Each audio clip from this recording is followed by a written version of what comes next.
আরেকটা গুরুত্বপূর্ণ বিষয় নিয়ে আমার মনে হয় যে কথা বলা দরকার অ্যাজ এ মাদার বা অ্যাজ এ প্যারেন্টস বলতে পারে।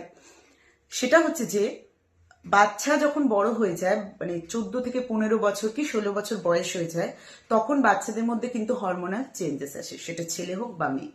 তাদের মধ্যে একটা অপোজিট জেন্ডারের প্রতি অ্যাট্রাকশন আসবে, এটা খুব স্বাভাবিক বিষয়।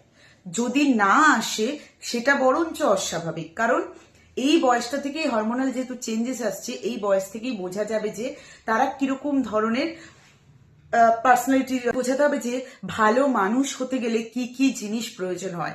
রাগ কম, তারপরে ছোট ছোট কারণে উত্তেজিত না হওয়া, একে অপরকে বোঝা, তোমার কোন জিনিসটা ভালো না লাগছে সেটা তাকে বোঝানো, বা তার কোনো জিনিসটা ভালো না লাগলে সেটা তোমার বোঝা।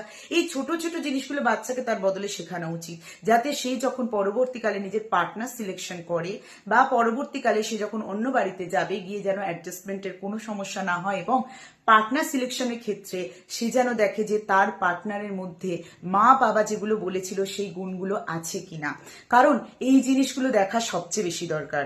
এটা না বলে কি তুমি পালিয়ে যাবে, তুমি চলে যাবে, তুমি পড়াশোনা হবে না তোমার দ্বারা, তুমি এটা করবে না ওটা করবে না, আমার মনে হয় বাচ্চাকে নেগেটিভ কথা না বলে পজিটিভ ওয়েতে চালানো উচিত। কারণ একটা বাচ্চার মধ্যে যত পজিটিভিটি ঢোকাবেন, ভবিষ্যতে কিন্তু সেই পজিটিভ দিকটাই তার মধ্যে বিকশিত হবে।